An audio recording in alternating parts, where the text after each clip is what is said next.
Hey everybody, what's going on? I hope you're all having a great day so far, and welcome back to the FCTD podcast. This marks episode 2, and as you can see, we actually have video this time, which is something I've been very adamant about, and we just couldn't get because of technical difficulties, but I'm happy now. Um, Today, we're joined by a very special guest who's a fighter on the BKFC circuit, a proud blue collar worker, and most importantly, a loving father and husband, the devil's advocate, Mr. Tony Yost. How you doing today? Doing good, man. How are you today?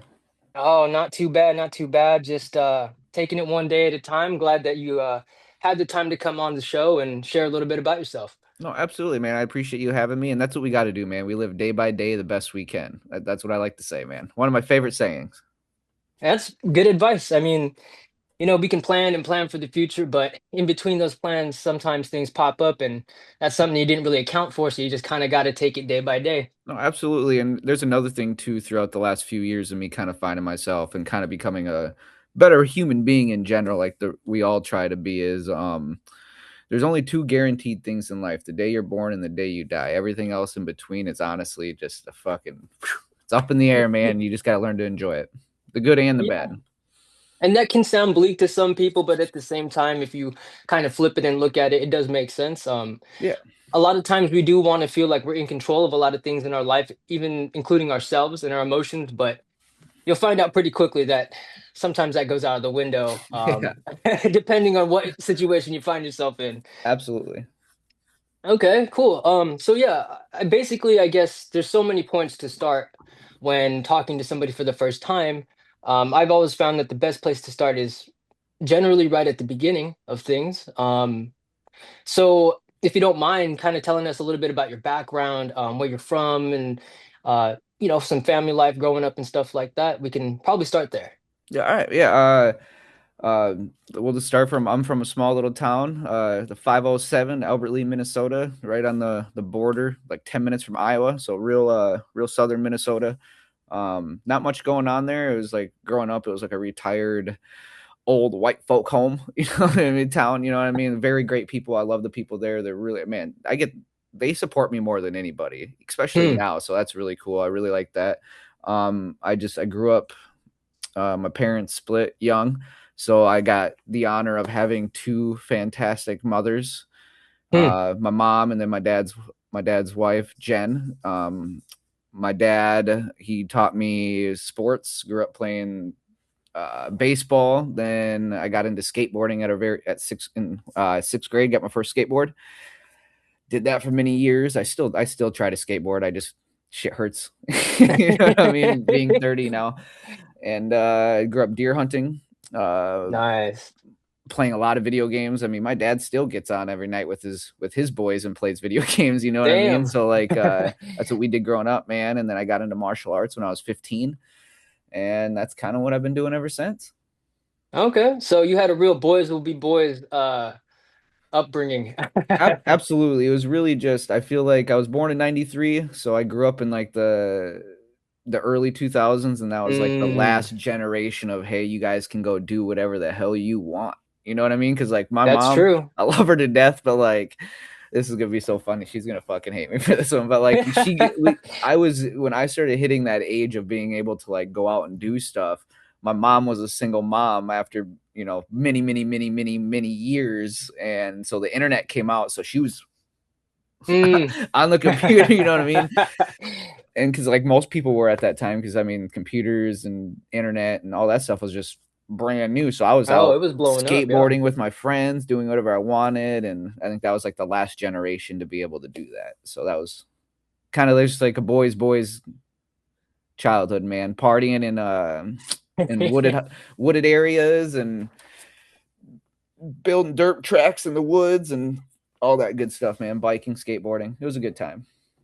And it's cool because it seems like you got a nice blend of things. It sounds like you were, you had the social aspect with everybody and stuff like that, but you also grew up in a very like country area where a lot of people don't actually get that experience a lot of times growing up. It's Hmm. either you're in a suburb or you're in a city of some sort, and not to say anything of that is bad, but there are Yeah. things that you miss out on being a country boy for sure. Yeah, absolutely. And it's like we grew up in like a place where it was like a city, but not too, like I said, it was like people were like, they were just older, and it was quiet and it was small, like 18,000 people. But like you said, on the outside around us was all woods. And like I Hmm. said, I grew up deer hunting. I was got my gun licenses like at like 12 or 13. Which is You know, not abnormal around those parts, right? no, no, it's not. I Not hear at you. I all. hear you. And would you say that that small town mentality with the community kind of being inwards instead of outwards, kind of shaped who you are today as far as personality, as far as responsibilities? Yeah, absolutely. I think it does, because like I see a lot of the guys in my division fighting, and they come from the Miami area and stuff like that. And Mm-hmm. so like just the attitude, not saying it's a bad attitude or anything, but like the personality of certain people that I've been able to see, it's like I just don't look at them as humble. As I feel like I'm more humble because I got more of that quiet aspect. I mean, it's all like where you grew up and stuff like that too. Right. And not saying they're not humble, but I just feel like, yeah, that I'm more of a tight knit fan. I'm still friends with kids I grew up with. Like me and the boys, we've Wow. been friends since elementary school. And I mean, we every time I go to Minnesota, they are there. So like I feel like that right there, that connection is because we grew up in such a small town. I do think that that does speak a lot to that dynamic. There's a lot of people, like I'm not necessarily from a big area or anything like Mhm. that, but it is definitely probably a little bit more metropolitan than where you grew up. And I definitely don't talk to anybody that I went to school with. And it's not on no bad blood or anything. Yeah. When you have that kind of thing, you graduate from high school, some people go to college, some people move away, this, that, the other. It just happens. With that being said, though, it is cool that you had that experience and it's helping aiding you through life. Um, Again, as being an athlete, well, let's break this down to some people. I know that some people, a lot of people that are watching this are familiar with combat sports and how it works, no matter what discipline you choose to go down. However, for those who don't understand that completely, um, it's a very tricky world to navigate. Let's just put it that way. Um, there's a lot of money involved. There's a lot at stake. There's a lot of people with their hand, I guess, in the fire, and you don't know who to trust necessarily. And sometimes you don't know how to be. The best advice I can say is what you're doing right now is being yourself, remaining true, sticking to your values. You go into this thing, you realize that you can't change anything about this system, but you can definitely control who you are within it. Mhm. And I think I see that a lot within you.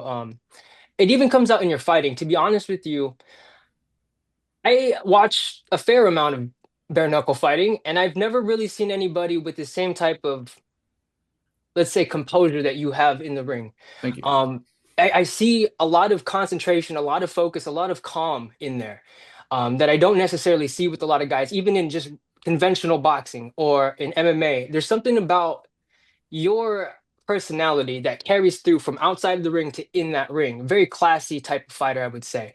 Um, and that's just something that I've noticed. Would you say that that's a very important thing for you as far as bringing your attitude into the ring, your mindset from the outside?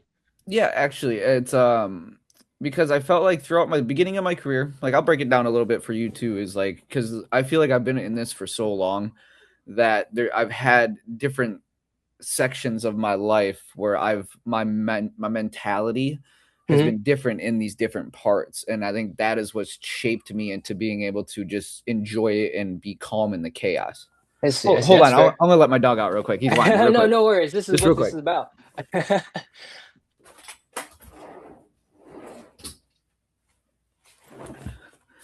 But I look back at my earlier career and I saw a young kid that gave up on himself a lot.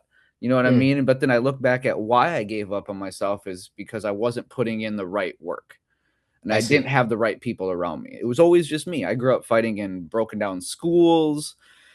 My mom's garage was my main gym for a while. I trained in some hotel rooms. You know, I didn't have the financial gain that most people did, so I had to figure it out myself. And then, you Mm, know,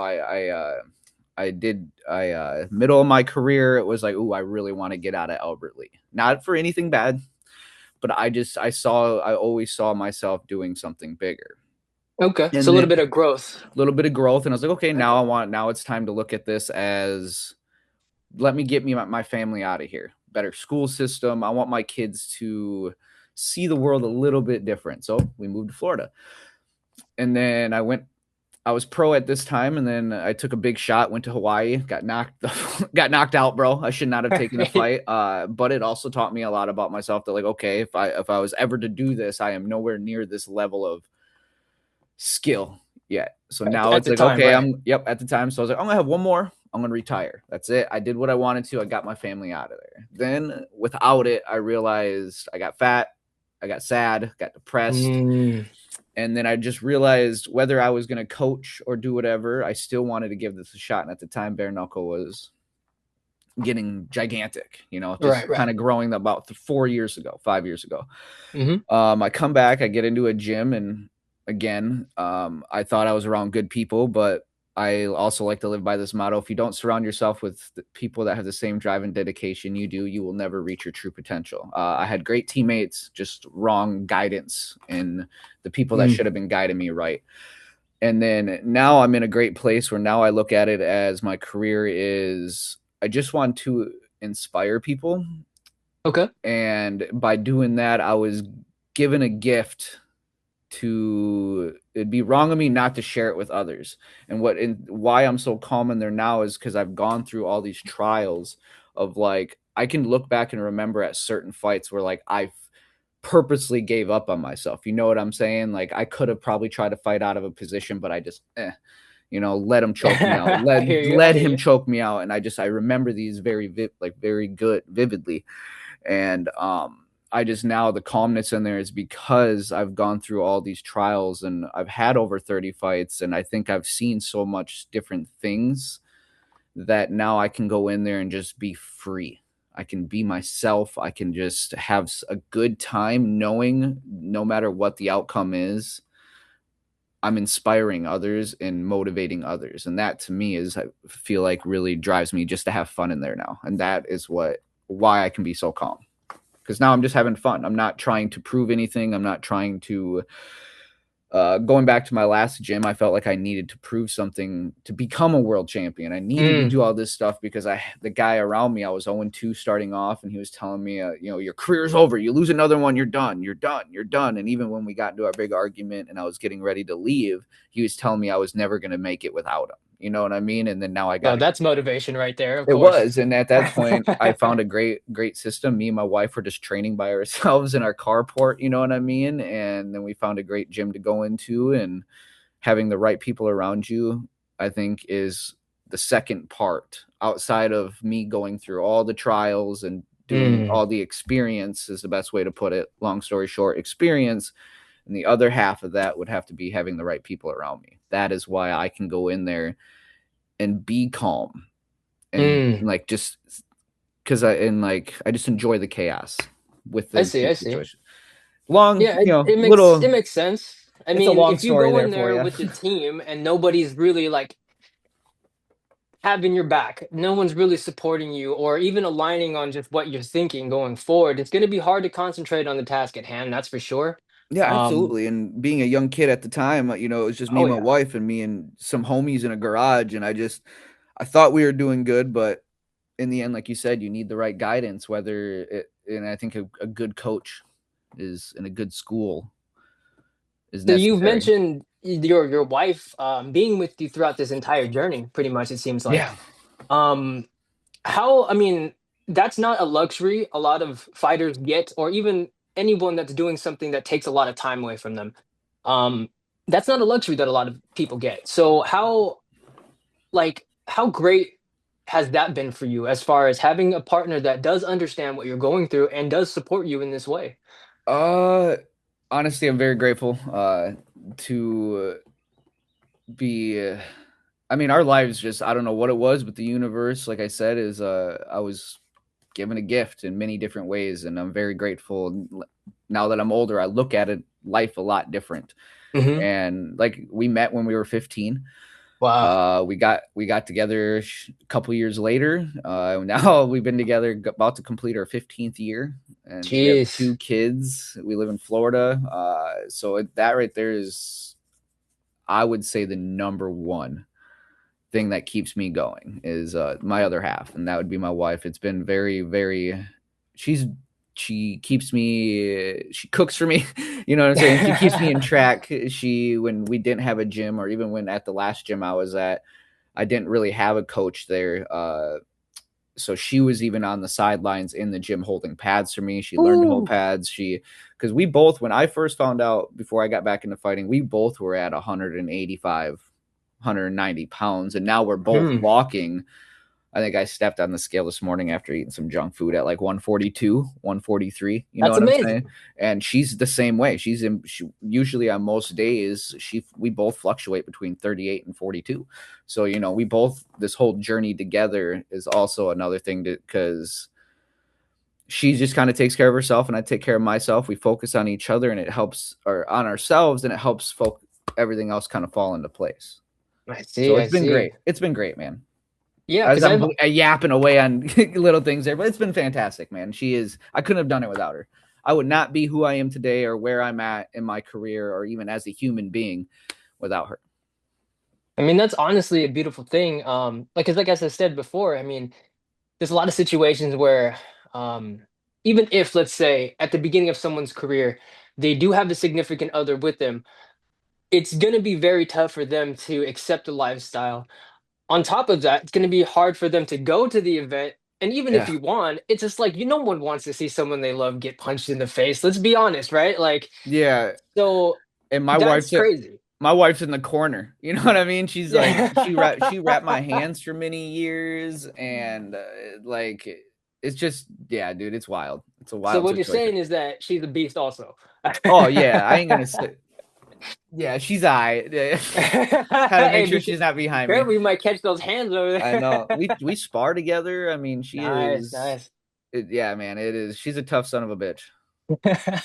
Well, She it's good is. that it works out, because like, I've said before, even if someone does support you on that level, it is hard to connect with somebody that does something like this because honestly, this is not what we would consider a societal norm Yeah. to push yourself in any condition in this way. But it is nice that I mean, like you've been together since you said you were 15. That in and of itself is amazing. Like scratch the whole fighting thing. Yeah. You know what I mean? That alone is just that's crazy. In today's But society, yeah, it is very tough to. You don't hear many people be together for 15 years. right, right, right. Wow. So congratulations on that. And then, Thank you. starting your family and everything. I mean, that's an accomplishment in and of itself. And in a lot of ways, that does mean leagues more than a lot of things. Yeah, Oh, wow. So just to swing it back on to bare knuckle for a second, absolutely. at this moment, where do you see, I mean, I know you said you're doing this for fun now, or exactly that you can better enjoy it now, I guess. Not doing it for fun necessarily, but you can better enjoy it. You can sink into it more comfortably. You've had an X amount, so would you consider yourself at this point a veteran? I do. I had my first fight 2 weeks after my 16th birthday. I have been in this sport for 17 years. Whether I Mm, retired or not, throughout them 4 years I retired, I did have splurts of moments where I went into gyms, jujitsu gyms, boxing gyms. I did try things out to try to find another home, and it never worked out. But that's okay. And so I would say I've had 33 combat fights altogether. And most people can't say that. I got one thing that most people don't, and that's experience. yeah, So I think I'm a veteran in combat sports for sure. I would say so. With 33 fights, and for as long as you've been fighting, you're still a young man in the normal societal standard. But then when we're I am. talking about, yeah, when we start talking about athletes of any kind, like I myself am 35, there's no way I'm going to start a career doing anything physical at this point. You know what I Yeah. mean? Like, and I'm again, like you said, like when things happen, it's fine. Just get over it. You'll be okay with it. It's just Yeah. something that happened in your life. Just move on. There's other opportunities. I myself personally, like I have been in martial arts, I've been in combat sports, I've trained for a large number of my whole life, but I never really had the desire to take it to that next level to where I was like, okay, I'm gonna do the diet thing, I'm gonna do the training thing, I'm gonna have enough discipline to do this. Whether it was that I wasn't in love with it enough or that I just kind of felt I wasn't cut out for it, which is totally okay because Oh not yeah. everyone is supposed to be doing this Yeah, shit. it's a crazy thing, man. So, like, what made you initially just feel like, screw it, I'm just gonna jump off and take this leap? it was, again, my story is a very random one. So it all links together. Like my story, from meeting my wife to my kids to my fight career, everything links together so perfectly now that I'm in my 30s and I look at it, that like Mm, there is no way that my story wasn't written already and I'm mm, watching it unfold. Because I started skating when I was 16, or when I was younger, and I started training when I was 15. But the only reason I started training is because my mom met this young ass dude. He was mm. only 4 years older than me. Oh Like, so shit. he was 19, 18, 19. They married after 2 months of knowing each other. And he came up to me one day and was like, "Have you ever thought about fighting MMA?" And I'm like, "No, dude." At that point, I wanted to be a professional skater. I got you. And I was like, "No." He's like, "Would you try it?" I was like, "Why not? Why not?" And then it just kind of, I tried it. I got into my first fist fight, and then I was like, okay, I lost. So I kind of like this. And then I got into my second one, and I landed this mean ass uppercut and broke his nose, and then tapped him out Yeesh. in the first round within like 47 seconds. And I was like, okay, this feels nice. And then it kind of just, I realize now that I'm actually at the exact same mental state, I think, as I was when I very, very first started, where it's like I Mm, got in there and I was free. I was a kid that, and even now as an adult, it's like people tell me what to do every day, whether it's hmm small, like the kids or my wife, or work, or just life, the laws and rules. It's like, because when I'm in there, I'm free. I get to be myself. mm. Nobody else's decisions but my own dictate what happens in there. You know? So would you think that's some kind of maybe therapeutic Yeah, time for you to be in there, a little bit of reflection? It's your time, basically. yeah. It's just me. It's just me and him, and nothing What a way to more than spend that. time. That's Yeah, nothing's more real than that, my man. It I would doesn't. be not wanting to spend time there. I'll spend time with you in any other capacity, just not inside locked in there with you, man. That's Yeah. It's a and weird thing because it's like I'm a really calm, laid back yeah. guy, and but like I just think there's just something about it that I was I don't know, man. I just really enjoy the chaos, and just it feels pure. Would you say that there is a switch that gets flipped as soon as you know what's gonna be going down?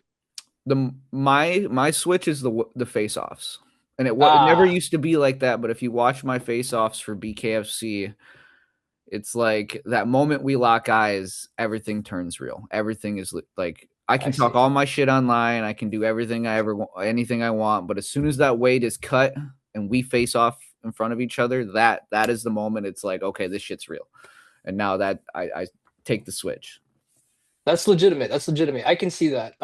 Especially because you already know, like you said, like you mentioned, the weight's already been cut. Mm-hmm. And you know this thing is happening. Weigh-ins are like usually what the day before the fight and stuff Yep. like that. So you're just kind of like, oh, this is where all this has been leading up to. I'm here now. So Yeah, this is it. And it's at that moment, it's me and him, and we're face to face, and it doesn't, that right there is like it like just lights the fire, and it's like, okay, now we're Damn. ready to go.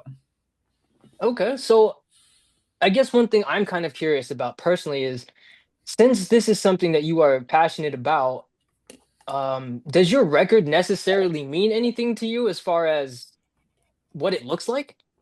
In my MMA career, it didn't, as an amateur especially, but as a professional, now, because of where I see myself going and what I want to accomplish, in the end, if it doesn't go well, I'll be happy.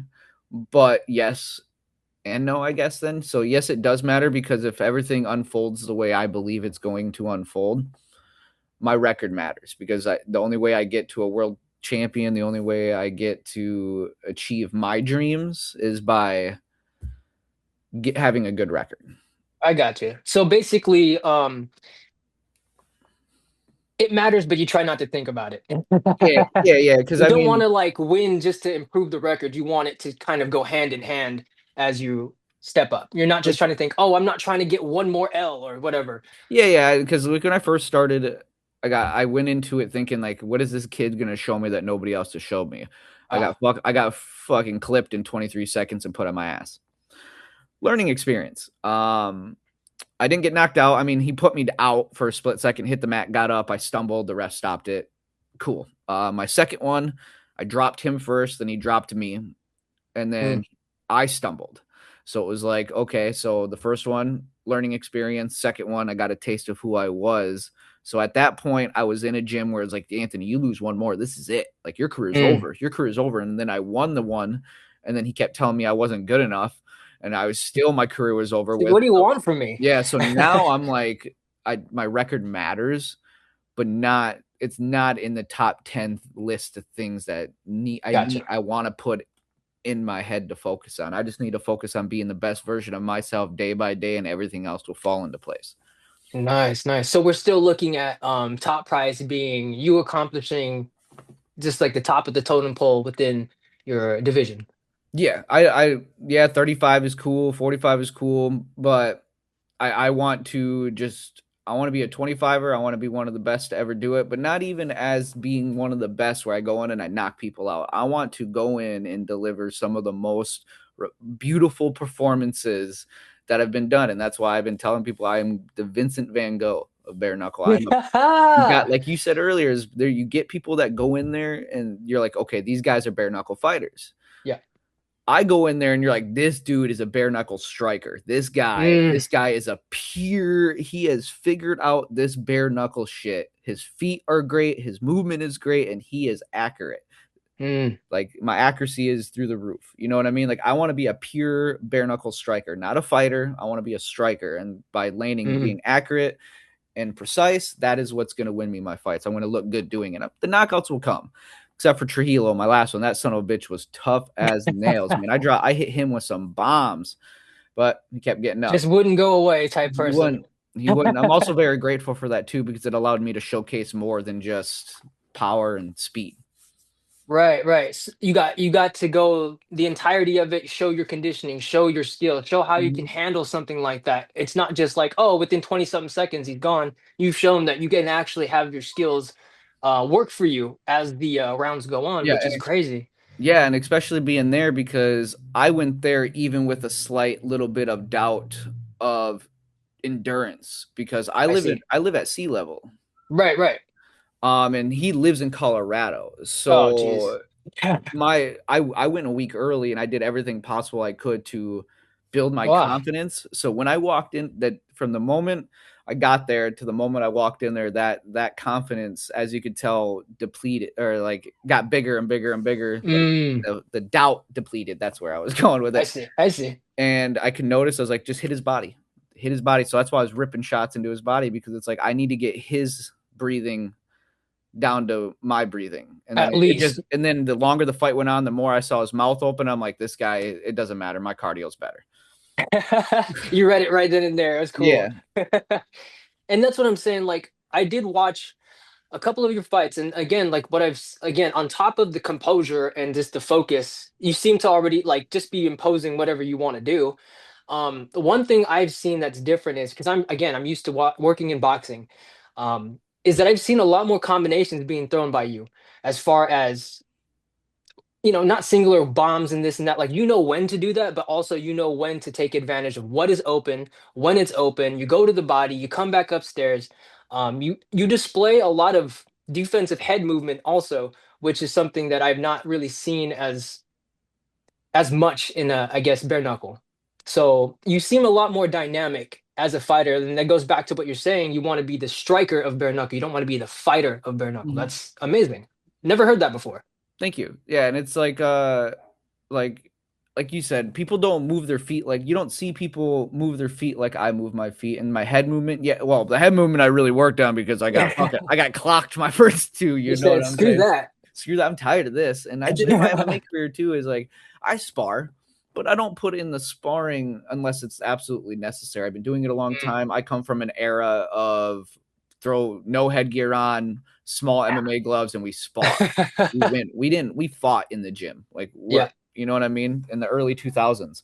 Uh, so that's what I come from. So I still spar. I make sure I get in there with the young guys, get my rounds in, stuff like that. But I'm not real big into that because I want to focus more on the skill aspect of it. I'm creating something magical, I believe, with my wife and my coach, that, like you said, I want to be a pure striker. I want people to look at me and be like, what can that guy not do? Like I knock people down backing up. I can touch, cut to the corner, touch them again. I just think that's what I really want to work on, as being a beautiful striker. Hey everybody, I hope you're enjoying the episode so far. I just wanted to take a quick second to thank the supporters and all the sponsors who helped make this show possible. First, we have a New Mexico brand that's veteran owned and operated by the name of Jiu-Jitsu Cartel. They support the community by helping kids that are passionate about competition but face financial struggles. They aid in sponsorships for tournaments as well as partial coverage for training for families in need, providing them access to jiu-jitsu, allowing for a healthy outlet as well as discipline and character. So if you're interested in more information about Jiu-Jitsu Cartel, you can follow them on their website at jujitsucartel.com or on Facebook and Instagram at Jiu-Jitsu Cartel. Next up, we have Andrew's General Contracting out of Hatboro, Pennsylvania, where they specialize in all of your home improvement needs from floor to ceiling. So if you're located in the area and you have the need for general renovations for your home, go ahead and hit up Andrew's General Contracting at 215-674-2429. Again, that's 215-674-2429. Or you can follow them on Facebook and Instagram under Andrew's General Contracting LLC and tell them the Fight Clean Talk Dirty podcast sent you. Now, back to the show. It's funny that you mentioned that before this you did MMA and stuff. Do you think that is one of the big fundamental advantages that you have, is learning a bunch of technical stuff first, especially with the little 4-ounce gloves and stuff like that?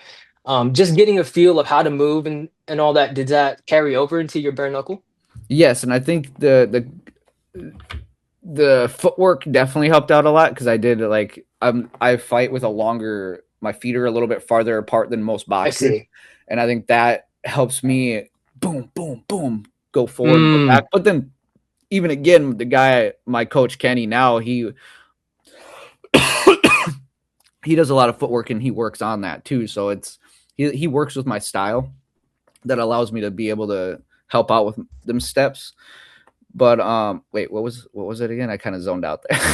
No, it was just to see how the MMA, if it actually translated and helped you out. And the clinch work, my ability to move, throw, and cut. But I also now give a lot of credit to my boy Tamir, because he goes to Thailand. He comes from Letway originally, and the inside work, man, he's like a 5'10", 145er, and that's who I worked with a lot with my clinch work. And so I think with my MMA and then the Muay Thai, so yeah, martial arts in general, I think I bring something different than a lot of these guys in bare knuckle, because they're just boxers, or they're just right. You know, brawlers or boxers. Brawlers or boxers, and I think that is where I proved it with Trujillo or with Chachi. I love Chachi to death. My very first win for bare knuckles, I proved that you put me in there with cans, I'm going to make them look like cans, whether they're tough as nails or not. I just beat that guy 45 to, I beat him by all 5 rounds, 50-45 or something. And then with this one with Trujillo, is you try to be aggressive, and you don't look down, and you don't have any type of skill. You could be tough as nails and fast, but that still does not. You can't do that. You can only be tough as nails for so long when you're being pounded, right? Yeah, absolutely. And this one really proved that my skills belong in there with the people I believe right now that are in the top 5. Well, I can tell you this, you still look pretty, so I don't think you're getting clipped as much as you think you do. Yeah, I know, man. Or at least clipped clean. He did hit me once, man. He chin checked me in the last one, and Trujillo definitely my neck was feeling it for like a week. Hey, dude, I hear you. My head would probably be on the ground, to be honest with you, getting hit with one of those punches. Yeah, man, they hurt just a little bit. And it's funny that you mentioned your clinch game, because specifically one of the videos I was watching, and I'm pretty sure it was early on in your career as far as bare knuckle goes, you were in a situation where you were in a clinch. Guy was trying to hold on to you, and you straight tossed him on the ground, dude. Like, oh yeah, that was flew him like. That was the one against Chachi, and I was wearing the blue shorts, and that was kind of our game plan. Is like our game plan with him is because I was 0-2. I needed my back was against the wall. Nobody wants to go 0-3 anyway. It was my first fight at 25, and we're like, okay, I'm going to beat him from the distance. We're going to touch him. But if he decides to come in close to me, we're gonna knee bump him and we're gonna hip toss the shit out of him. We're Mm. so we planned that. I'm I pr- sorry. I practiced for like 2 weeks with my boy Tamir. Oh my goodness. And it's funny because it's like you brought that up and I literally just, saw that a couple days ago and I was like, this is a perfect opportunity to bring that up. Yeah, absolutely, and that definitely is that comes from MMA. Oh man, it was nice. It was beautiful. I'm not gonna lie. I wasn't expecting that. I was like, oh, okay. Yeah, I did not expect his feet to leave the ground like that. We expected a trip, fall. Right. I didn't realize how deep I had the knee bump, You were in there. yeah, the momentum is. Me and Chachi are cool now. He's my boy, but yeah, that was It that looked fight like too. one of those Olympic judo throws. Yeah, and I had to be careful with that fight too. I broke my hand in the first round in that one. Oh, I wouldn't have even known. I did the very first round of that fight. I ended up going all five, but yeah, I broke my hand in the first Golly. round. What kind of animal are you? This is Like I ridiculous. said, man, I enjoy the chaos. Man. Look, I love this stuff, but as soon as I broke my hand, I went to the corner and I've been like, guys, I think it's over. Yeah, I broke my hand. I remember going like this to my coach, and Yeah. he shrugs his shoulder. So like I just started sitting around the rope and putting my hand behind the ropes because I didn't want the doctor to stop it. So Right. I was hiding my hand Oh boy. the whole fight. Even after I broke it, my boy Tamir, he had a bare knuckle fight a week later, and I knew something was wrong with my hand, but I refused to go get it checked out. So Jeez. I actually I waited a week to help him get ready for his fight. So I was holding pads for him with my broken hand and helping him get ready. And then as soon as he went and he fought, then the following week I went and got my hand x-rayed and had to get surgery. If that's not commitment, I don't know what is. Nah, commitment 100%, my man. All or nothing with the sport. Oh boy. So with that being said, I mean, we've talked a lot about your in-ring career. I know on the side you do like you said, blue collar work and stuff like that, which is highly respectable. That's something that I find myself in most of the time as well. How does that play and tie into your fighting life? Does it does one take away from the other, or do you have a schedule and a lifestyle that allows for it to kind of just transition smoothly? I have a lifestyle that it transitions smoothly now. I Most of the time you don't know when you're going to get done, but sometimes Mm, you don't work super late anyway. But I don't train. My team training's at 7 to 9 every night, okay. so that helps out drastically. So I can work till 4 or 5, and the gym's only like if I do work late, the gym's only 15 minutes from my shop. Oh, that's not bad. So that it does work out. But even then, I look back on it now, and I think if you really want it, it should not affect it. Hmm. Because I did live, I got the chance, and I look at it life like this now because of things that have happened over the last year with me transferring gyms, finding myself mentally as a better person. Is I got to live that dream everybody asks for. I had a sponsor that paid me so much money a week to live. You know what I mean? And I drove around a Cybertruck, and I did not have a real job. I did it for a couple months. But in that couple months, I realized I didn't have the right people around me. So like I had Mm, everything I ever wanted, but I was unhappy. I was coaching students. I was training 3 times a day. I was just living a full time fight life, and I I wasn't see. happy. So I was like, what is different now than then? And I realized I wasn't around hardworking people. And to me, nobody works harder than a blue collar man. So I was like, you know what? Even though I did this and I don't want to do this forever, I think right now in my career where I'm headed is I need to be around hardworking people. And nobody works harder than my boys over at Hometown Contracting. Shout them out over there. Hey. Nobody works harder than a blue collar American, whether it goes from plumbing to building houses to HVAC to building any steel work to welding to what I do, just labor work on residential houses. We all keep the world running. And I think we're more important. Doctors are there to keep you alive. We are there to keep you living. And I think we are just as Mm, people look at us, they don't realize that is like you do everything in your life to stay away from them people that get paid millions to keep you alive. But you work every day to invite us to your house to make your living better, your everyday living better. we are super important. And to me, nobody works harder than a blue collar man. And I was like, you know what? I think it's time to be around them people. So came Mm. back, and I think I'll always be around these guys. I think so. It just the hardworking aspect and discipline of a blue collar worker, that no matter what they do the night before, they get up and they go to work.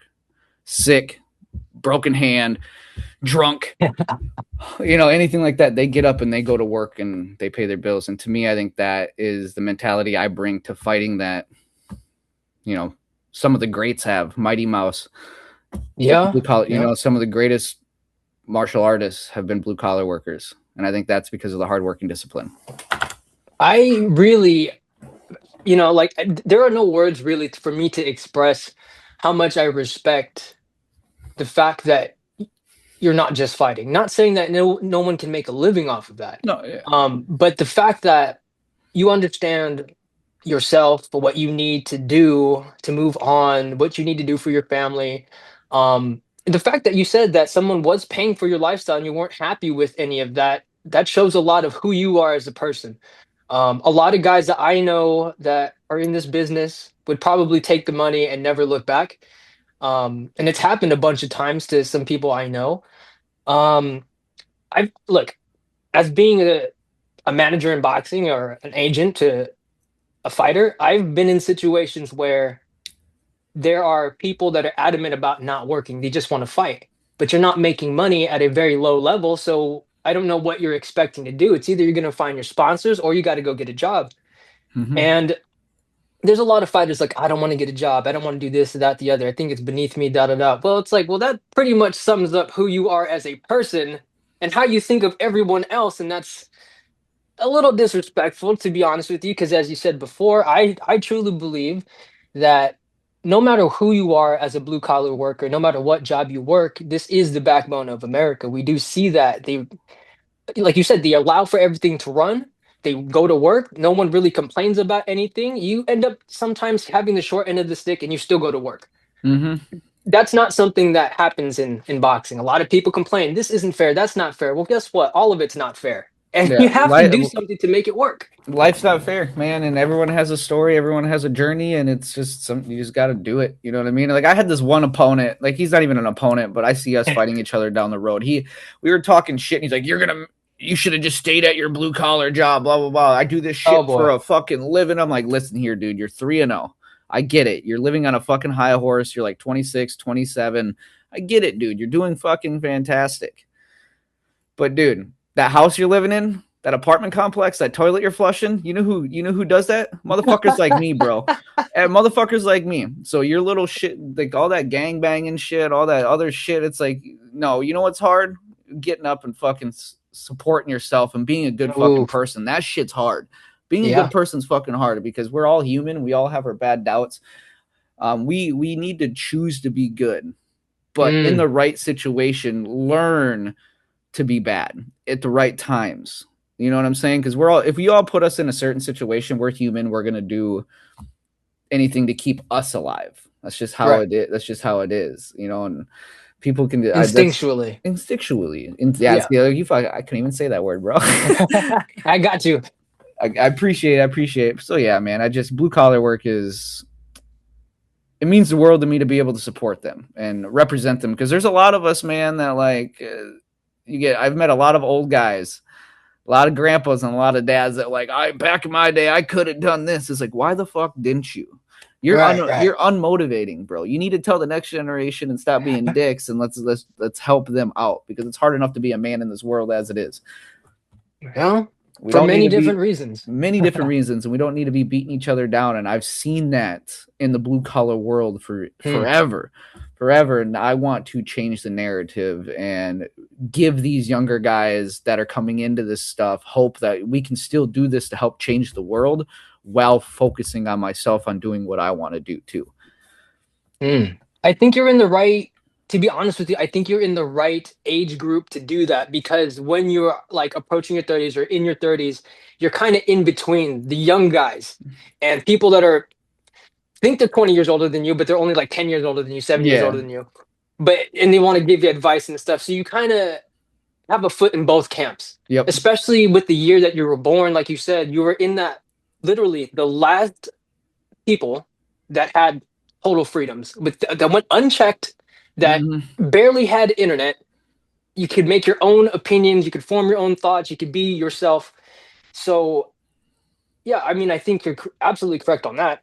Um, with all that being said, I mean, we've talked a lot about your career, about how you got started. Where do you see yourself after all this, regardless of if things work out in your favor or not? I'll give you two different answers. If everything works Okay. out in my favor and the universe continues to let my story be the way it is, Hmm. because life is, I've also looked at life as it can go either way, and I built stories for both. I would like to one day after my career is over, be a coach. I would like to coach, and I would like to manage fighters. I'd like to help Oh, awesome. on to the next generation. So that's what I really want to do into that. And if all else fails, then I'll be a blue collar worker hanging out with my family, my man, day by day, doing the same thing I'm doing now. Just being a fan. I'll probably always train, whether that be in my garage or doing road work or doing whatever it is. But I think being healthy is the most important thing that needs to be done with people. Your body is unique, my man. You are unique, and it's you got to start. I just posted a video the other day about this. Is you got to learn to treat your body like you treat your bills. Your bills are a necessity. You get up, you go to work because it's a necessity. Nobody likes fucking going to work. Nobody likes doing Mm, that stuff. But true. no, so nobody likes eating healthy. Nobody likes eating. I live off of hamburger meat and rice, chicken and rice, and hamburger meat and potatoes. Like I don't very and eggs, like very minimal. You know what I mean? Hmm. But it's a necessity. My health is a necessity. I got you. I So I got you. got you got to learn to do the things that you don't want to do because it's a necessity. That makes sense, especially Just be you healthy. going out there. It's not like you're just doing this on the weekends, saying, "Hey, Hmm. I'm gonna fight whoever." Like these guys are certainly training also, and to a certain degree, doing the diet, doing the exercise. So you definitely have to be on the same kind of level as them just to be able to have that equal playing field to begin with. Yeah, I and I mean, think aside from that, just your health personally, right? yeah, that's where I was getting at. Is like you race Right. the fighting, you race all that because fighting ain't forever. Yeah. It can be. Age is a factor in that, but your health is not. You can ride your health out as long. I plan on living till I'm 300, my man. Whether that happens or That's a not, good goal. I'm going to take care. I'm a very curious person, and if I could live for generations, I would live for dude. I'm telling you, hundreds and hundreds and hundreds and hundreds of years. I would give up everything because of my curiosity. You know Let's what? look into that stem cell research for you, bro. Yeah, dude. We need to. Let's just freeze me. Let's freeze me in some ice. You know what I'm saying? Right? And do something like that because I'm just a curious person, and I think just taking care of yourself, man. In the end, jokes aside, I think that just your health in general, not just for you, but for your family, for people around you, for your kids if you have Mm, kids, and if not for any of that, the number one person you should do it for is yourself. perfect. I think yeah, a lot of people do kind of forget about themselves in the grand scheme of things, especially nowadays. Everybody's superficial about this, that. What am I going to Mm-hmm. drive? What am I going to wear? What do I look like? When on the inside, you look like shit. Like, Yeah, that's the big problem with people is they're so focused on everything else that they don't realize that like what goes on in your brain doesn't go on in mine. Your yeah. God is not the same as my God. Mm, Whether we say it is or we worship the same religion, everyone's going to look different because all of us have our own and we're all our own main character in this world. And once you learn to be selfish, yeah, it sucks. I get it. I put my kids first all the time too. You know, they're my kids. But at yeah. one point they are also going to up and leave and have their own life and you need to get them ready for that, so you also Mm, along the way need to teach them to take care of themselves. So my kids see me and my wife be married but focus on yeah. ourselves first, so we're not like yes we take care of each other but our main focus is taking care of ourselves first, I always. see. I see. Always, yeah. And that's I a choose tough thing myself. to do. It is. I choose myself over my in certain situations, but my everyday life, I choose myself over my wife and kids. Not in a bad way, but because if I don't learn to love myself 100%, how am I ever going to pass out that love Mm, to others? That because wise words. if I'm half-assing myself, I'm half-assing everybody else, and I don't like that. I need I to give see. I myself see. 100%. So everyone else I give that love to is 100%. So you don't want to shortchange yourself so that you don't shortchange anybody else around you. Or anything else in my life, from my I career to my gotcha. job to my health to yard work to my being a dad to being a husband to inspiring others. If I So if you're cannot gonna do mow it, that lawn, you're gonna be the best person to mow that I'm gonna damn mow that lawn. goddamn lawn the best I can. You know You're what I gonna mean? handle that lawn. I'm going to, and that's just life in general. Is you gotta do your best at everything, and it starts with yourself. Well, I'm glad you said that on here because that's honestly great advice for anybody to take away.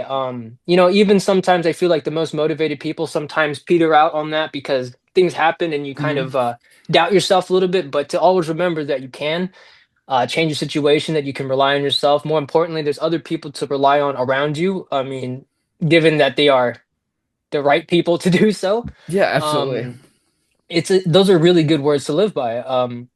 I couldn't put it better myself. I don't know how you do it. I personally, I don't have kids. I am married, and that's tough enough. So I get that, my man. It's not even for myself as I don't do it, as I just try my best. I Because got you. if you're sitting there and you're beating yourself up because you're not doing things, Hmm. then it's it's just you're making it worse on yourself, man. You know what I'm saying? Like the only real feeling. I got this question from this guy at work, and he's like, "So what do you think of?" I've been through sadness, and I mentioned the word earlier, depression, and I Hmm. believe the way when I started looking at life as them are just chemical imbalances that I can control. Hmm. Is depression is every They're emotions that they're chemicals in your brain that you yourself make up, and so you're basically making yourself sad. Yes, I know it's very just fucking it's black and white and it's stupid, and most people are going to look at it, especially if they're in the deep state like I was of sadness, of like, that's just stupid, that doesn't make why, if I could do it I would do it. It's like Right. Right. life in general is black and white. It's the only real feeling that you have is pain. That shit hurts. That you Yeah. can't lie about pain no matter what. Everyone's tolerance is different, but pain is real. But that happiness, sad, fear, depression, all that stuff is chemicals in your brain that if you work hard enough and you're sad, how many times I sat there writing in my journal or looking at myself in the mirror crying, like forcing myself to tell myself I'm better. I am this person. I am better. You got to trick your brain doesn't know the difference. You got to trick it Hmm. to being that Because it better can person. be the best thing and the worst thing for Yeah, you, and I right? have bad days, man. I'm not perfect. Man, I still get sad. Everyone gets sad a couple times a week, man. You know what I mean? It happens. It's just how you do that with yourself, and that all starts with just taking care of yourself. I think it is important for anyone to highlight the fact that you are not impervious to sadness, depression, or Yeah. any of these things. You could be the most like physically gifted specimen in the world. That doesn't mean anything when something truly, serious happens and affects you in here or up here. And like you said, it can seem like a very simple concept to someone or something, or maybe just something to write off, but you're not wrong when you say that these things that emotions are run off of chemicals. I mean, everything in your body is basically a chemical reaction, a process of some sort. Um, so when you're breaking it down that way, it does make sense. Being able to get to that realization is one thing, but hearing that, it is very black and white, and it It does it, make sense to it me. is, and that's not me also saying that the feeling you're feeling is not real. I'm not saying that. Right. That feeling is real because them chemicals are real. Hmm. But learn to control it the best you can. And I get it, man. We all have it's hard. It is very hard, but I'm just giving you what helped me along the I way. got you. And So to understand what you're looking down first would be the best thing. yeah, figuring to me is just for me it was breaking it down. Like what Mhm. can I do to stop being a bitch? Is like is the best, Essentially, essentially is another way to say it is I just what can I do to better myself? What can I do to be happy with looking at myself again? I Jour- gotcha. Journals, man. Journals and just self-talk. And that's an interesting thing because everybody does have a different way of dealing with these things of realization. Some people do journal, some people make art, music. Mm. Some people they go and they do what you do. They go and express themselves in the ring, and that's their time to kind of figure things out and stuff like that. So what I do like is that you being someone that is, I guess we would say even a public figure at this point, an athlete, a fighter. that you are not too proud to admit that you are a human. That is a huge thing. There's a lot of people out there to say, Mhm. no, I'm tougher than this, I'm tougher than that. Or I'm not even saying people need to divulge their feelings, but for someone to honestly say something like that without being asked, really shows what kind of character you have. Thank you. So I'm glad that you are very open and honest about it. I mean, obviously, I'm not going to sit here and be like, "So what got you so down?" Yeah, yeah, of Um, course, you know. but even just saying something like that is not comfortable for most people. So I really appreciate you sharing that because that's something that we do try to highlight on this show. Is as much fun as we like to have and stuff like that here, we do place a certain amount of importance on mental health and specifically Mhm. men's mental health because it's not easy for anyone to just say, "Hey, there's something that's bothering me," or let's face it, no man Mhm. necessarily wants to be seen crying, or if they feel like they're saying something to share their feelings, it feels like you're complaining to somebody. You don't ever want to feel Yeah. like, oh, a burden, right? No, Um, absolutely. Like I said earlier, is it's hard for us. It's hard enough in this world right now, in this time frame, in this generation, to be a man. We can't be beating ourselves up and each other up as it is. You know what I mean? And I like to tell my friends at work, with all these other fighters, is I want these fighters to a little joke here is I like these fighters. I want these fighters to succeed, just not against me. You know, like, but so it's just, I like to say it that way because it's like I want all people, all men, all women, anybody, but especially men to succeed in all their dreams because if they succeed, I know they got a good woman behind them, they got some good kids mm, behind them, and they're a good person. Like, when you look at and you see a successful man, you know you got a good family man. I got you. So I that means got you. he's doing everything right in life, and we it only gets that way if we help each other out. I see. Wise words from a wise man. I I think try to be, my everybody. man. I think a lot of people. I mean, anybody that's younger than us,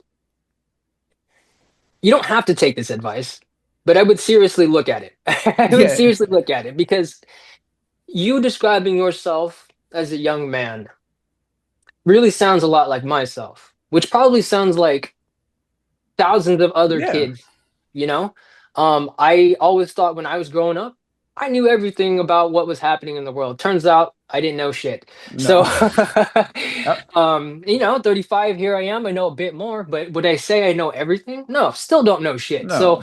that's why I'm talking to other people so I can find out. Yeah, man, and that's why I love doing this too, man. As soon as he messaged me and told me that if he wanted my number, like, dude, give it to him, dude. Like, I love being able to do this because I also want people to realize, like I said earlier about inspiring people, is I'm just an everyday dude, man. I cuss, I got kids, I got a wife, I go to work. I some days I wake up and run, some days I look at my fucking self and I'm like, yeah, I ain't doing that shit, and I shut my alarm off and I go back to bed. You That's a know, real like person. it is, man. And I'm just like everybody else, and people need to know that there's millions of people like us. It's just we form this story in our head that we're alone, and yeah, in the general scheme of things we are, but right now in we're not. You know what I mean? We can help each other out, and that we need each other in this world. Everybody does. That's one thing we're missing in this world is each other. Absolutely. Isn't it weird that we are the most connected that we've ever been as people, as far as internet, as far as text, call, whatever, but we're also the most kind of far apart from each other at the same time? I think that has a lot to do because of the technology. At the same time, is we're so close that we we start getting farther apart. What a weird phenomenon. It is, man, and it is I think because of our ancestors, because they were so far away, they were all just more connected with the vibrations and sounds and the stars and trees, and they're just more spiritual, and I think that brought more peace in the end. I Because see, I see. I don't think we were meant to be so connected. You know what I mean? I feel like that's just we're just like batteries on opposite sides. It's bouncing out like a magnet. You know what I mean? It's just weird. I don't know. It's you could look at things and you could get deep into things, and I just think we're meant to be more spread apart than we were supposed to. So we're more connected with ourselves. Right now, we're so connected with others. Right? I feel like we should probably take each other more in small doses than all the time. Yeah, like why? Like yeah, you can't. You know how hard it is to take in 2,000 people, millions of people It's every day. You're sitting. ridiculous. I'm guilty of it, dude. I'll be doom scrolling for hours, my man. For sure. I get lost in others too. And so like before we get out of here, do you have time at least to talk about like maybe one more topic to Oh, dude, kind of brighten the mood? I got as much time as you need, man. We're hanging out. I don't mind this at all. All right. Yeah, I don't want to go too far out for some people that are listening, but screw it, you're gonna have to deal with it. Um, Yeah. the last thing I guess I kind of want to talk to you about is far off from fighting, far off from working, far off from family. It might include your family, but what are some of the things that you enjoy doing aside, from your work, from fighting, some of your hobbies, Um, if you have time for them? yeah. If I had in the perfect world, I like fishing. Nice. I like video games. I like skateboarding. I really like stuff like that. But the older I get, I would have to say just sitting on the beach. That is gonna be Nice. my. If you're ever in the Pensacola area, my man, hit me up. You got my I'll make it number. my business to go. Yeah, dude. We'll set up about 10 poles on the beach, about 30 Hey, yards of beach. We'll throw all my poles out and we'll sit there for 8-9 hours, bro, and we'll just fish. We might that catch sounds good stuff, to me. or we might sit there and just be switching bait on poles for 8 hours. But either way, we'll go fishing. It's the sentiment that counts. Yeah. I like drawing. That's another thing I like doing. Oh, nice, And nice. if I had a choice, if I could take away the fighting and redo my life because of this one thing, only a handful of people know I've wanted to do this. I'd like to be an archaeologist. Oh my goodness, I can't believe you just said that. That's like, Dude, that is my if you could because of my curiosity, fighting takes me around the world. It's going to take me around the world. I truly fully believe my skills are worldwide worthy. And right. I can bring fans and create fans everywhere. But nothing to me would feed my curiosity like sitting in the middle of the goddamn desert with a little toothbrush, like, Yeah, or in a uncovering the cave. past. Yeah, I'm a curious person. My curiosity is like Odin. I would give up an eye for the all knowing. You know what I'm saying? It I sounds would like a good trade, though. it would I would hang myself from the tree of life for 9 days to uncover. So my curiosity is through the roof, man. Like that's why I said I could live for hundreds of years because what's it gonna be like? I don't care if I'm in We don't touch with. know. I wouldn't be care if I had friends or I was in touch with anybody and I was alone in a void, just seeing how it unfolds. We're I gonna would have do to that. download your consciousness onto some kind of USB drive or some We shit will. and We'll send have to. Me and you. We'll it. figure it out, man. And we'll be doing AI podcasts with people forever. Ah. That's the goal. And it's funny that you said you wanted to be an archaeologist because my when I was younger, I was really studying to become a scientist myself. I really wanted to be a geologist, which is Nice. Jason.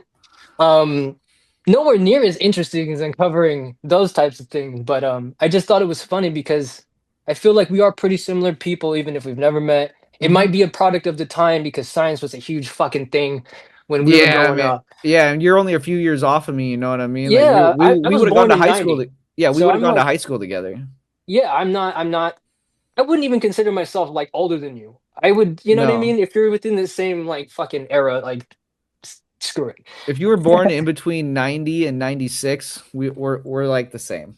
Yeah, we're all in that same group together, trying to figure shit out. Yeah, man, and can't afford shit. Oh Shit's man, getting I'm more telling you. expensive. God damn, what a time to be a fucking millennial, like a middle millennial. It's like being in the Great Depression again, except now. Yeah, and now we And just I get mean, it's a little less shitty, but I mean, same not difference. maybe, man. I see some weird shit on Instagram, so I mean, it could be worse.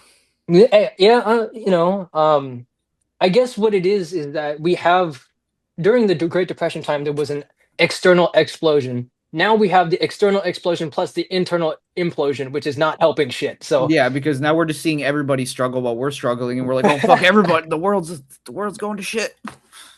Yeah, yeah, I hear you, man. And it is difficult nowadays. I mean, I live in Texas. The reason why I moved from California in the first place was because it was so expensive.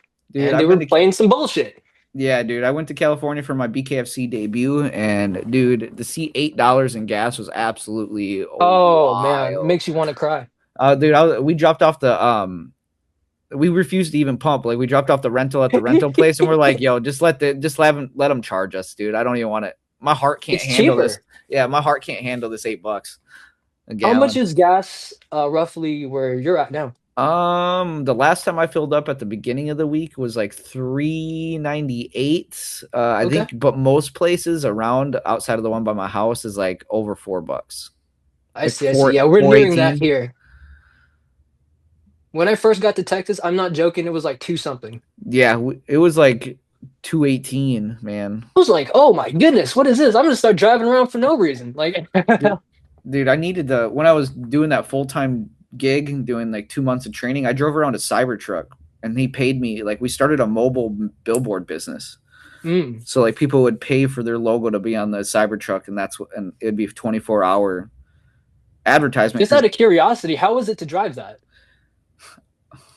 I like it. I like it, dude. Like I absolutely, it is fast. It is the safest vehicle I've ever driven, Mm. and it is fast. 'Cause I see tons of them out here because, Yeah, obviously live in Houston, Tesla's out here, NASA's out here. So we got some shit that's like, is that a spaceship? Like, what is that? dude, they are I see like awesome. 20 of them out here, I would like like one. on the road at one time. You're like, how are people affording this shit?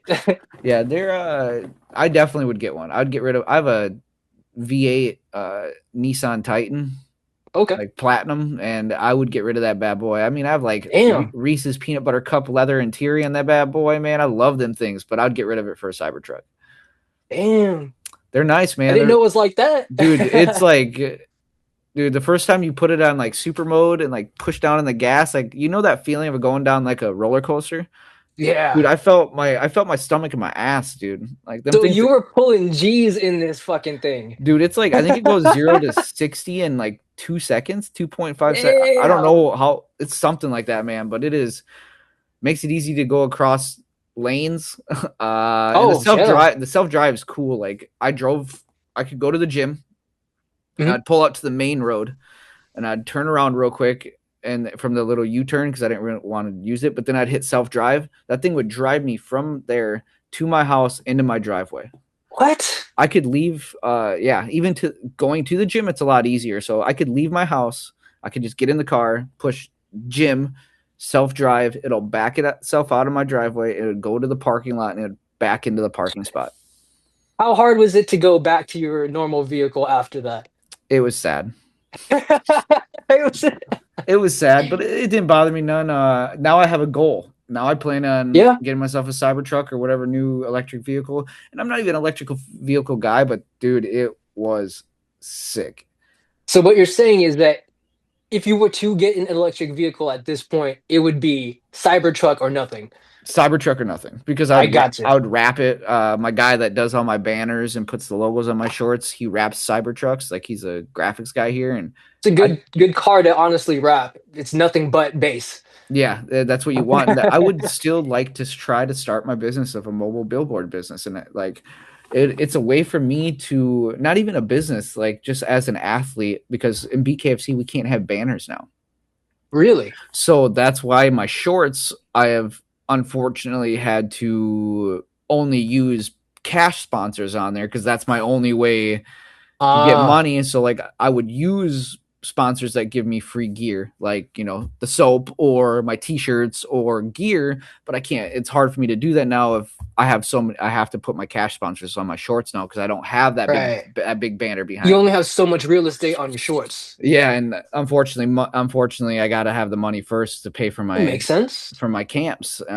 So something like that would allow me to Hmm. lock in sponsors yearly because I'd wrap the truck and their logos Right. would be wrapped on there. So when I make video content or I'm driving around, I would put their QR code. So when people walk by, they're like, oh, what's Combat Corner? And they scan it and it goes to the website of them buying gear, but the QR code's my thing, where I I get. really like that idea. I think you got something going on there. Dude, we tried it for 2 months and The guy I truly believe now is I love the guy to death. You know, he's a good friend of mine. I think him giving up and not giving it all in is the reason it didn't work, because when we started, it was I was supposed to, I drive it, you do the business portion of it, but I I was the see. one reaching out to companies, and I kept getting a bunch of no's, but then Mm.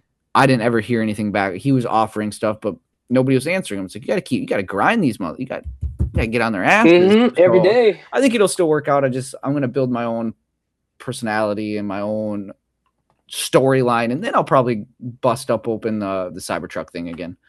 That makes sense. I feel like that's also good preparation for you if you do want to in the future manage a couple of fighters, because that's basically all your job is going to be doing is trying to set up meetings with people, Mm-hmm. getting a bunch of no's, and having that like, okay, I got 10 million no's today, but tomorrow I'm still going to go out there and look for the yes. Yeah, and that wasn't the reason why I came back. I just think, or I quit doing all of it. It was part of it because it was, again, I don't want to knock him too much. It was his Cybertruck. It was his money he was paying me out of. You know what I'm saying? So I For just sure. think he he half-assed it, and it was a little bit harder, and he jumped into it quicker than he thought he should have. And then I split from that gym anyway because of personal reasons of the coach being a fucking loser.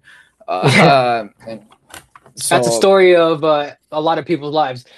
yeah, man, it's just selfishness. You know, I used to be afraid to talk about it. But he even tried cornering, like I left him at the beginning of the year, and he tried cornering my last opponent.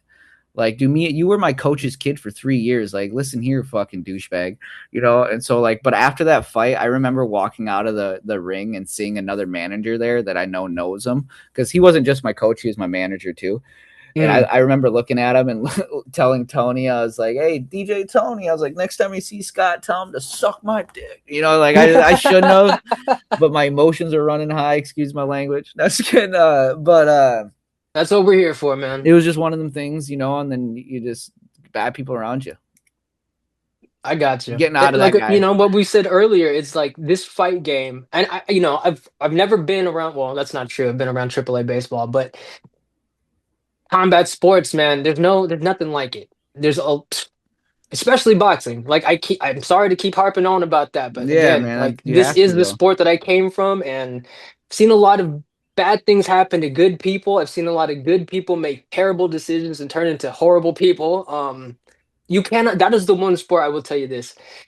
If anybody offers you any kind of deal, verbally or a promise, you can't believe anything they're saying. You're gonna have to get that in writing. There's No, no fucking person that is honest enough to no. do that. And they do that shit where they're like, most gyms I've noticed too will be like, if you help coach and you do this, I'll let you and your family Oh train for free. boy. And I'm like, okay, it sounds super good, but then you throw that in my face. It's like, you do realize the amount of money that my family and I owe you for us training for free every day is, Mm. that's nothing, dude, for the time I fucking coached all them classes for you, or my Hmm. daughter, and then we're helping you coach the little kid classes or guiding people. I was like, dude, that's just the way you offered us, bro. Now you can't do, I'm a grown man. You ain't gonna blackmail me, dude. I don't do that shit. I do not do that, dude. Like, you just can't. And I've been around this game too much that you can't do that to me, dude. I'd You rather hear that, start over. kid? Know your worth. Know your worth, because then things start unfolding. And I knew Yep. things were getting sketchy, because another moment, I'm going to bring this up just like you said, so people get a little bit of this is, uh, Absolutely. uh, I took a short notice fight. It did not happen because I got sick the day before weigh-ins, but scratch that. I turned in my fight shorts to my graphics guy. I Hmm. get to the gym. My coach looks at me and says, "Hey, I messaged Voodoo, told them to put this logo on there because they gave you money." I never saw a fucking dime of that money. Hey. That's shady shit. That's Yeah. shady fucking shit. And then I had a message from another guy saying he sent my coach thousands of dollars for my California fight and a couple thousand for my Clearwater fight. I never saw a dime of that money. I was told I got my gas money and my ticket shit from the BKFC. I never saw a dime. You know what I mean? Like this, And so like so that the shit breaks it. breakdown happened where? Was it the sponsors themselves? Was it the management? My management stole it all from me. Jeez. People don't like to hear it, and I know he has people fucking harassing me and all this other stuff, but he stole money from me. Like, the truth Yeah. is, Whether he did it to his other fighters or not, I don't think he did. I'm not 100% sure, but I know out of all of the people he managed, I was in his gym only. He Mm. stole from me. My And you know experience, that without a doubt. I know that without a doubt. And Hmm. he could be good to other people. I'm not going to take his, I don't know if this is the right word, but integrity with others No, that makes sense. away, because Very I'm not nice of that you. type. I'm not that type of person to break another man down, like I said Yeah. earlier. But I know my experience with him. That dude can kick rocks. I hope everything in his life stays healthy, but any dreams of his, I hope he fails. Right, right. He doesn't deserve to see those things come true He doesn't necessarily. deserve to be a good person. He's not a good person. He puts on a Right. front, He's and not working hard enough to be a good person, like you said no, earlier. exactly. You know what I'm saying? And it's just, kids, know your worth is where I was getting at with that. Ooh, Is you got to understand that they can offer you all these good things and make you feel like even worthless, like at the same time, because that's what they do. They manipulate you, and then tell me about you got, yeah. It's not just boxing, my man. The MMA world's, it. it's the fight world in general, and I think it's just when you get a little bit of power, whether they're your friend or not, they take advantage. They will take advantage of you. Not all of them, but so you just got to know your worth. I feel like it is tough because anybody that goes into these types of things, they do see themselves as the individual or as an athlete. But what they don't understand is that the people that are supposed to be behind you kind of just see you as a number. They will. It's not, and then that's business. And that's something that everybody has to realize is that no matter what this person says to you, oh, we're family, da da da, this and that, you can call me anytime, blah, blah, blah. That's secondary to what you can do for them. Yeah. And I'm not trying to even say that people are bad for doing that, but you just have to be able to understand, is this person someone I can really trust or not? And sometimes, unfortunately, you're not going to know that until it's too late. Yep. But if you can start out, like you said, knowing your own worth, knowing where to go, knowing who to go with, that'd be a good start. Yeah, I because it was. mean, it's I bad agree. out there. It is, man, and it was like you being a manager and being around it. It was just one of them things me and my wife talked about for months before we actually made the final decision, and it was just one of them things that was like, can this guy is can we fix what we've already broken? Can Right. because I'm one to get this guy opened the door for me. I'm giving him the benefit of the doubt. He gave me and my family a place to train, and at the time, but then I started thinking out loud, like, damn, now I'm just using him in his place. And to me, I can what we're doing at his gym, I can do at home. The Mm. only difference is my kids are out training. But in the Yeah. end, this ain't their career. This is Hmm. my career. They're children. They're what they want matters to an extent. If me and my wife don't think this is a good man and a good role model for me in my career, then he's not a good role model for my kids in their life. Yeah. You don't want him around them. Nope. And even That's though for he was sure. good, even though he was very good to my family, very good. Yeah. I will say nothing negative about our friendship with me and this man. That's fair. Business wise, sucks ass. But I think it's I hear you. I think it's good for people to hear me talk like that too, to realize that there is a difference, and there can Hmm. be a difference, but if you let it go on too long, it'll ruin the friendship too, and that's what it ended up doing. That's a very astute observation. And it does go both ways. Again, I'm not the athlete, but playing part of the agent, manager, whatever you want to call it. Um, Basically, my job is to direct my client to the best possible options that are available to them at any given time, whether that be sponsorship, fights that come up, fight promotions, whatever it is. Mm-hmm. And last year, and I haven't really talked about this in detail with anybody, especially in public. I'm not going to name any names because that's just not important at this time. Absolutely. And the situation has closed itself off since then. That doesn't mean that I can't talk about it, but obviously, here we are. Um, in my working for this client, I spent the whole year, like you said, making those phone calls, getting 10,000 rejections every day, but still getting back on the phone, doing some emails, doing campaigns for this person, setting up their fights, paying for literally everything, paying for their training, paying for equipment, Hmm. paying for fights, anything, you name it. I would get on the plane, go to the fights, go to the training, handle things the week before. 2 o'clock in the morning, you want to call me, I'll answer the call, no problem. I won't do that for everybody, but if you're my Yeah, client, I'll pick up. because you never know. You never know, right? Long story short, after about a year and a half, everything's going good. Guy's receptive to things. He's taking all the opportunities that are given to him. One day he calls me before this fight that we're having. We're struggling to make funds for the fight. Um, so I have to go look and find some more sponsors. He tells me that he's going to go train. He got invited to camp, blah, blah, blah, 2 hours away. It'd be a good opportunity. When he got there, I wasn't expecting there to be the type of people that there were there. So basically, he was invited to be a sparring partner. Both of those two guys were going to be on the same card. They weren't going to fight each other, but they were just training together. And my boy calls me and he goes, "Hey, I just talked to these two guys over here. One of them's from Top Rank Boxing. The other guy's from Zuffa Boxing, which is, like this new shit that they're coming out with Yeah, in tandem with like Dana White's bullshit and all that. Point being is that they're paying. Both of these promotions are paying and they're legitimate as fuck. I told him, okay, well, let's set up a meeting with them if possible. I said, okay, we'll set up the meeting. Meetings are happening, da da da. He comes back, gets his fight done, he wins his fight, everything's good.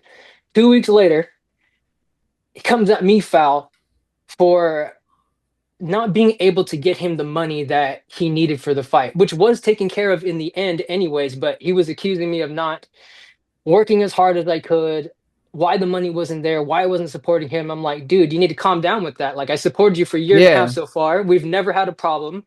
I've given you like damn near $30,000 dude. And of my boxing, from owed what I money. hear, does that, dude. I heard boxers are It's fucked up. very over martial artists. Don't get me wrong, I've heard some things, but the stories I've heard of boxers and money because of what they expect to get paid Mayweather money all the time.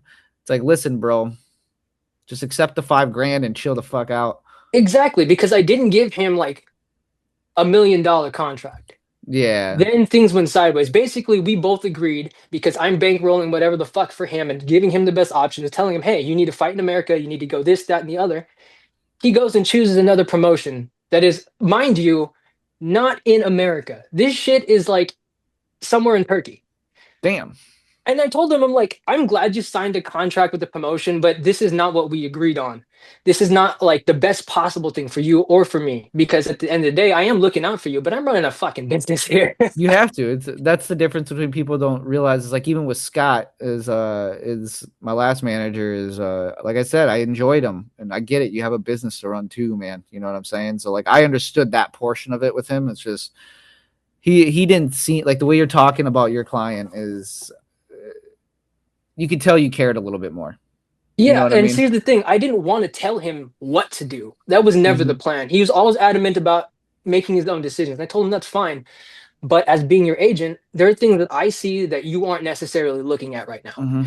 And, there was a lot of pushback on a lot of things, even like with sponsorships. There's certain sponsors that requested a certain level of something in return. Those deliverables were kind of half-assed. That's not something that should be happening on our end. If Hmm. someone is trying to tell you, "Hey, we're going to give you money to represent us," you better be doing whatever the hell you need to do that day to go get it done. No, absolutely. So that was, there's a lot to go with it, on both ends, whether it be manager or fighter, whatever. You got to find the right fit and someone that you can trust, which is unfortunately harder than, actually being it said. But just watch out there. Again, know your worth, know what you're Hmm. walking into, make sure that you know what you are doing, find the most reputable people possible. And if something sounds too good to be true, then it probably is, to be Yeah, completely honest with you. it does sound. It usually is. It's if it doesn't sound like a hard road, I wouldn't take it. Mm-hmm. Mm-hmm. I would not take it. The easy road seems nice at the time. Like I said, I went full time. Then I realized working a full time job and training at night is I got to earn my spot, and that's how you do it, working hard. I appreciate you. Well, I do actually want to get you back on for another episode at some point Oh because I yeah. feel like we have not touched on everything that we could in like an hour and a half. Also, this has been very entertaining. Yeah, dude, Uh, this is our first time getting to know each other too, so like we're kind of like yapping away and kind of just jumping here to here, trying to get a little bit out. And the more we do this, the more we'll be able to just sit and conversate more like we are now more. And yeah, it'll be fun, man. I'll be on here anytime you guys want me to. oh, dude, we're gonna definitely have you on very soon. We also looking forward to the next time you're fighting. Obviously, we're behind you 100%. Yeah. That goes for, the Fight Clean Talk Dirty podcast as well as Red Monkey. I know you have a relationship with them, and that's how we found each other. So that's a Yeah. solid thing. Yeah, we got something good, man. Is there before we go, is there anybody or anything that you want to shout out? Want to give people any ways that they can connect with you? I'll start off with just shouting out my team. So we're gonna start with my wife. She, like I said, she was my main coach and she's my nutritionist. She cooks for me. She does everything. And when I work too late and can't make it to the gym, we train in their carport. And when can make it to the gym, she's in the gym with me, learning alongside. Shout out Coach Kenny over at Blackwater in Milton, Florida. So she's also learning and is as a student. So when we're not there, we're working hard. Always, we're always Mm. working hard. So Coach Kenny and everybody over at Blackwater Boxing, my management team, Justin Martinez and I just said Justin twice. Justin Martinez and Brandon Gold over at New Breed. They really well. They're brand new too. That's another reason I think we all linked up is they just opened their management team.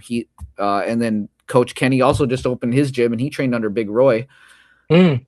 here in Florida. And man, the Roy Jones family, they're good people. So he just opened his gym in January. So like everyone, and I just left my management gym in January. So we all just like linked up well. So I'd like to shout out all them guys, BKFC and all them guys for allowing me to keep showcasing everything I want to do. We'll shout out Red Monkey because I've been using the soap. Man, doesn't get better than that. I'm running low though, so we'll have to get Yeah, some more soon. I'll talk to him and let him know. Yeah, yeah, we'll have to do that, and then yeah, man, and then I'd like to thank you for having me on and welcoming. We're gonna have to get some. You're gonna have to get some T-shirts made, man. So Oh, absolutely. when I'm training, I could be wearing a logo shirt and stuff and represent you guys throughout camps. And I'd love to get on here more and more, man. Anytime you guys Well, want me, man. we can't, especially for me, I guess I'll speak for myself, but I know I do speak for everyone else that's supporting on the back end here. We could not be more appreciative to have someone like you on here. Um, the fact, like, we're just starting, obviously. So it's not like we can just get anybody on here to convince them, hey, we're doing this podcast. I don't, like at first we're like, I don't know if anybody would be convinced that this would be worth their time to even be on. Yeah, And but I'm glad that you understand and you can see what we're building, what we're trying to do, um, that you fully support it. So again, I guess that also goes to you being again the blue collar guy, understanding everybody's got to start somewhere, man. no, absolutely. No, absolutely. And you guys like just he's done well with me. Our conversations, through text message. You seem like a real good person. And again, it helps bring eyes to you guys. It helps bring eyes to me. It helps bring eyes to Bare Knuckle. It's Oh something that yeah. I really believe is the fastest growing sport. And it's going to be real huge one day. And as much as I'm a type of guy that's like, oh man, I don't the social media stuff. I'm an old school fighter. I just want to show up and fight. This is also I'm really learning to enjoy this because I'm meeting new people, man, hearing new stories and being able to tell my story. And somebody could listen to this and we could help them. And to me, that's the main goal. Absolutely, absolutely. That's just what it's all about. I mean, we wouldn't be here just talking nonsense. Definitely, again, like we said, sometimes we shoot the shit just on whatever, but mainly we do want to bring forth the idea that you don't have to be who you think you have to be. You just have to be who you are, and that's okay. Like it's Yeah. not a big deal.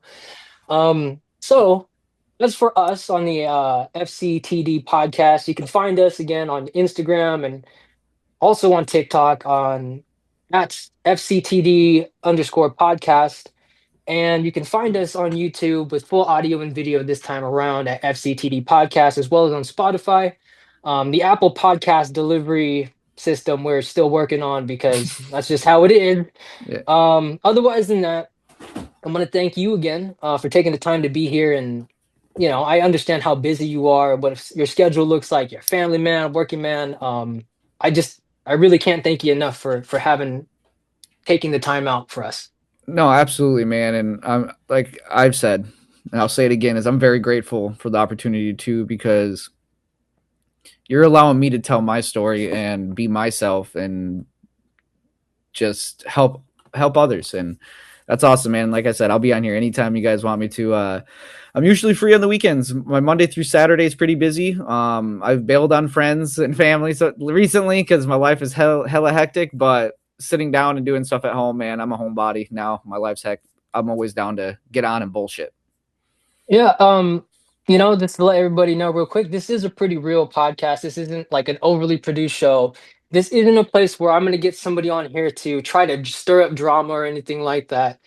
This isn't an ESPN statistics show or what's happening in the news and sports right now. This is taking the human in any aspect, whether they be an athlete, whether they be everyday person, whatever it is, and exploring that side of them to see if there are any overlaps in your life and somebody else's life. So you don't have to feel so alone. So that's pretty much what we're doing. Anybody that wants to share honestly and openly, again, we're having a conversation. It's not an interview. So Yeah, yeah, I like it, man. And I really appreciate it, my man. I really do.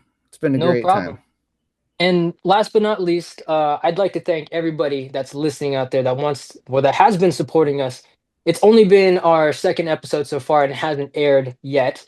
But since we've had our first episode, we've seen a big uptick in support, which is something that I can't express enough in words how thankful I am, how grateful I am for that to happen.